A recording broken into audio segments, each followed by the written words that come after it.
The store manager had heard of crazy customers, but this was something else. A mob comes barreling towards the store, visible through the display windows as they charge down the street. They all look crazed, much closer in appearance to rabid animals than human beings, frenzying, foaming at the mouth. A few of them stumble in their haste while rushing for the automatic sliding doors. Some fall to the ground, only for others to clamber over them, leaping like athletes going over hurdles, with all the same speed, but with none of the grace. To the staff inside the store, they look like a pack of zombies, all apparently infected by the same virus that had given them such a ravenous hunger for savings. "I thought Black Friday was a week ago," the trainee remarks as the doors slide open and the first of the mob spills inside. "Welcome to the Mattress Madness Megastore, everyone. If you could kindly form an orderly..." Within seconds, the trainee vanishes as a tidal wave of maddened mattress store customers starts to pile into the store. Each and every one of them is deranged. That much is clear, even from a distance. Across the store manager watches as his colleagues are shoved and tackled out of the way, just from their misfortune of standing too close to the entrance. It's only as one of the mob wanders closer that the store manager notices their eyes. Both lids stay shut, somehow closed, despite the crazed customer standing upright. They aren't screwed tightly. It's clear this person isn't forcefully keeping their eyelids clamped down. Instead, they're gently sealed as if the customer is still asleep or sleepwalking. The whole situation was astounding. First thing in the morning, just at opening time, a horde of sleepwalking customers barged their way into the Mattress Madness Megastore, moving and fighting retail staff as if they were all still awake and fully aware. And as if that isn't bizarre enough, it quickly turns out these people aren't here because they're eager not to miss out on great deals on their bedroom furniture. To the store manager's horror, the mob has come to the Mattress Madness Megastore for breakfast. He watches an elderly woman, eyes closed, shuffle up to a luxury cashmere pillow-top California king-size mattress and proceed to eat it. And not bite by bite either, not even ripping off pieces to chomp through like so much cotton candy. In a far more horrifying fashion, the old lady eats the mattress whole. The store manager feels his blood run cold at the sight of her mouth widening unnaturally, unhinging like a snake eating its prey. Except in this bizarre unaired nature documentary, the snake is a human being, and its meal is a perfectly good bed that moments before had been resting on a stylish ottoman frame. The same exact display of confusing carnage is unfolding all over the Mattress Madness Megastore, people devouring entire Egyptian cotton mattresses. Some had even already devoured their respective meals and were already moving on to any accompanying pillows or cushions, feeding on them in much the same way. The few members of staff bold enough to try and intervene couldn't seem to wake the sleepwalking shoppers up, no matter how hard they gripped each one by the shoulders and shake. Nothing could deter them from devouring divans and munching on memory foam. A sudden, terrifying, and inescapable thought cuts through all the confusion, striking the store manager with an even greater fear. The stockroom. Behind a series of doors, marked with signs reading "Employees Only," are shelves upon shelves of new units. The Mattress Madness Megastore being a much bigger outlet means that there's additional inventory to replace any mattresses on the shop floor that gets sold. And more mattresses mean more food for the mob. The worry that these sleepwalkers might soon develop a taste for human flesh never occurs to the store manager. He hurriedly races around the store, gathering up as many of his surviving staff as he can, and urges them to help him defend the stock in the back room. Some are already abandoning their posts, ripping name tags off their polo shirt uniforms and rushing to leave the store. They aren't willing to die for $7.25 an hour. The Mattress Madness Megastore has insurance. It'll cover the damaged stock once the crazed customers have feasted on feather beds, but the manager urges them to stay. The store's insurance covers stock that is damaged in transit, not mattresses that are eaten by hungry lunatics. A few stay, using the manager's desperation to leverage pay raises and more annual vacation days in exchange for their help during this crisis of cashmere carnivory. With his resistance force gathered, the store manager commands the remaining employees to charge for the door at the back of the store, but some of the nearby mattress eaters overhear in their sleepwalking state. The staff freeze, uncertain whether to bolt for the stockroom and risk being chased by the hungry customers. They need a distraction, a sacrificial lamb, to grab the horde's attention. And with a solemn expression, the store manager realizes what he must do. This isn't a fight he'll make it out of alive. He leaps up onto a twin inner spring and calls out to the crazed customers. "Attention everyone," he bellows. "I'd like to announce that all our mattresses are half off for the next 5 minutes." The crowd goes even more rabid, all eager to eat the pillowy pedestal the store manager is standing upon. His staff flees in the opposite direction, rushing to barricade themselves inside the storeroom, while their boss meets a grisly demise, and the crazed customers devour every remaining mattress in sight. But what on earth could have possibly caused such a scene to unfold? What was the inciting incident for this unprecedented act of mass matricide, the divan destruction, and combination carnage? All it took was one seemingly innocuous image, an unassuming online post, to stir over 7,000 people into a featherbed feeding frenzy. It's December the 3rd, 2020, almost an entire day before the deranged events that would soon unfold at the Mattress Madness Megastore. And just like he does most days after college, the student is trawling various internet forums in search of things to laugh at.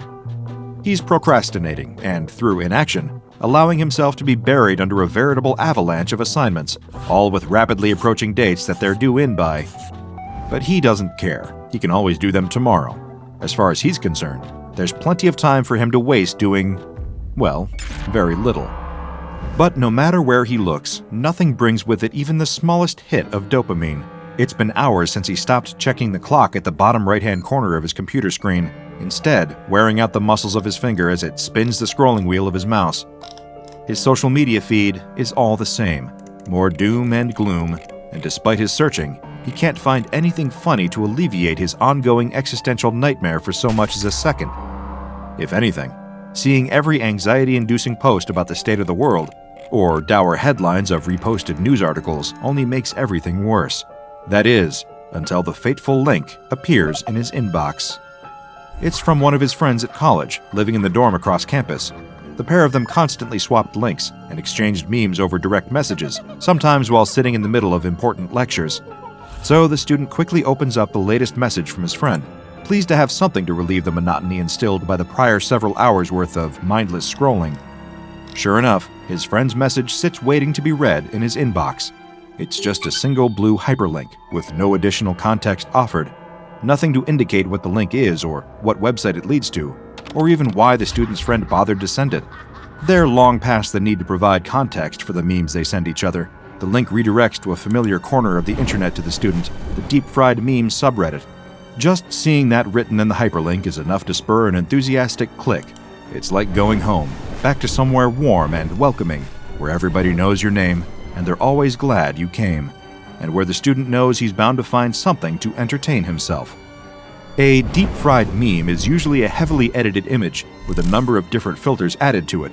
Its contrast is boosted, the picture is oversaturated and distorted, all to the point wherein the colors are unnatural, and the image appears as a grainy, washed-out mess of pixels. And they're one of the student's favorite subgenre of funny posts. Opening up the link sent by his friend, he finds one such deep-fried meme staring back at him. It depicts a man, long-haired and wearing dark clothes, presumably a fan of heavy metal music. In front of the metalhead is a table with a chessboard placed neatly atop it. The pieces on the board are distributed in such a way that places the metalhead in checkmate, and his opponent? Directly opposite him at the table is a glass bowl filled with water and a goldfish aimlessly swimming around. And to top off this Louvre-worthy masterpiece is text, seemingly cut and paste from various different places, judging by the alternating fonts and styles. The words have been placed into a sentence that reads, "Tell me your secrets, fish." And the student explodes with laughter. As if answering his prayers for some humorous entertainment to avoid working on his college assignments, his friend had appeared out of the blue and delivered a perfect deep-fried meme. But that momentary boost in serotonin levels quickly subsides, and the student knows how these exchanges work. This has to be reciprocal, a mutual trading of memes, like for like, akin to swapping trading cards in the playground at a younger age. And so he searches the subreddit for a token worthy of returning to his friend. He clicks on a search filter, sorting the results from the top posts of all time to the most recent posts of the day. These were fresh, hot off the presses, or out of the deep fryer in this case. And the newer they were, the lower the chances that his friend had already seen them. Scrolling through, the student is met with a few underwhelming attempts that weren't worthy of the prestige expected by the deep-fried meme subreddit. They'd be better suited for posting on r/cringe. But then, it appears. The perfect, deep-fried, crispy golden brown, cooked-to-perfection picture to send back to his friend. The distorted image is a photograph of a bed, specifically a king-size mattress, on what looks like a polished wooden bed frame, although it's not easy to tell thanks to just how grainy the picture has been made. Whoever edited this meme knew what they were doing and has nailed the absurdist, bizarre humor that the student and his friend thrive on. A label over the mattress simply reads, "King size," and the meme is captioned in a classic top text, bottom text format with the phrase, "A feast fit for a king." And the pièce de résistance, the crowning touch that makes this meme worthy of the student's lofty standards, is the title given to it by the original poster. It sums up the meme perfectly, succinctly in 3 words: "Eat your mattress." The student erupts into uncontrollable fits of laughter, so much so that tears start to stream down his face. His stomach almost feels like it might explode at just how fine he thinks the post he's found is. Through giggles that hit like the aftershock of an earthquake, he copies the link to the Eat Your Mattress meme into a message and hits send to share the hilarity with his friend. Little does he know, he's just condemned his friend to the same fate that now awaits him. As soon as he falls asleep, it'll happen. And the student and his friend aren't the only ones either. The post spreads, either sent directly from one person to another or seen by those just browsing the deep-fried meme subreddit and happening across the Eat Your Mattress photo. Not all of them find it funny. They don't have to. They aren't even required to share it, to pass it on to someone else and help the post spread like wildfire. They've looked at it, and that's enough. Come the next day, an estimated 7,000 people across the world have seen the same meme, and it affects them all in the exact same way, becoming a directive, a command planted in their subconscious, one that they will act on without even realizing. It's been only a few hours since all the carnage erupted at the Mattress Madness megastore, but by now, the SCP Foundation has swept in and taken control of the scene. A cordoned section of multiple blocks, under the cover story of a dangerous gas leak. It's enough to keep civilians and prying eyes away without asking too many questions. But as for the Foundation personnel themselves, they've got plenty of unanswered questions of their own. 2 members of the cleanup team are reviewing the store's security footage, baffled by the sights of the chaos that unfolded there earlier that same morning. On the screen, frenzied customers are eating entire mattresses, stretching their mouths wide open and swallowing them whole. They watch as the store manager appears to make an attempt at a noble sacrifice to distract the horde of ravenous customers so his employees can rush towards the storeroom. But the manager is fine. Once the horde has eaten all the mattresses out on the store's main floor, they start trying to break into the stockroom out back, where the other employees have used layers upon layers of cellophane-wrapped mattresses to barricade the door. By the time the Foundation arrives, the customers have already forced their way into the stockroom and have devoured around half of the mattresses while exhausted employees try to wake them from their sleepwalking state. The Foundation sees to it that everyone affected is rapidly administered with memory-wiping amnestics to forget all about the ordeal. Their next job is to try and track down the source of whatever caused this unprecedented outbreak of mattress eating. But being experts in all things anomalous, it doesn't take the Foundation long to start pursuing possible explanations. Having already confirmed this wasn't a viral anomaly, their next course of action is to investigate possible mimetic causes, and sure enough, a common factor quickly presents itself. The mob that attacked the Mattress Madness megastore, along with subjects who have engaged in similar acts of mattress eating across the world, all have one thing in common. Each one has been exposed to the Eat Your Mattress post on the Deep Fried Memes subreddit. It takes some deduction on the Foundation's part to figure out the cause. After all, the meme in question is similar to a number of others posted in the same subreddit. As a result, the Foundation's online detection software, or web crawlers, initially fail to flag the mattress meme as an anomalous image. Once they do, it is designated as SCP-5126. But with a cause established, the pieces start to fit together. The Foundation's researchers soon realize what the image does. Another reason it was initially missed is that its effects only occur once the subject that has seen it falls asleep. The student is one such subject who lived through this. He dozes off in his gaming chair well past the middle of the night, hours after he's first seen SCP-5126. While sound asleep, without waking up once, he starts to seek out his mattress, laying unoccupied on his bed on the other side of his cramped dorm room. He and all the others who have seen SCP-5126 then consume their mattresses, including in many cases their pillows, any cushions, and even plush toys. Their bodies stretch unnaturally to accommodate the meal, only to return to normal once they have done the deed. Having returned to normal, the student and the others like him remain unaware they've just eaten a mattress. But the Foundation is left puzzled. There's still one question that hasn't been answered. Their examination of the several hundred customers at the Mattress Madness Megastore revealed that the consumed mattresses aren't digested like food ordinarily is. They vanish without a trace. So this naturally begs the question, where are all these eaten mattresses going? Well, the Foundation quickly comes up with an experiment to find out. They place tracking devices inside of the cell of a member of D-Class personnel and expose him to SCP-5126. Sure enough, the meme takes effect, and once asleep, he eats his mattress. The experiment is going exactly as the Foundation planned. Now they can follow the signal from the tracking devices to pinpoint the destination that all the consumed mattresses are disappearing to. And after several sweeps of the Earth's surface, their satellites discover a ping coming from a remote location in the state of Montana. MTF Sigma-16 suit up, ready to head out to the location. This mobile task force operates under the codename Slumber Party, and it's up to them to investigate. They come across a large structure. It looks a lot like a medieval castle, but it has been built out of mattresses and large cushions. It's the ultimate pillow fort.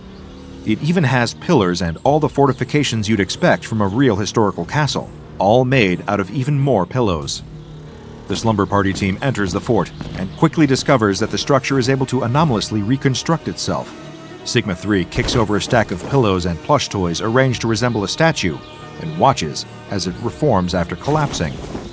The team ventures deeper into the pillow fort and is quickly met with humanoid entities that are also made out of pillows. An entity swipes a pillow arm at Sigma-1, but she ducks out of the path of the attack.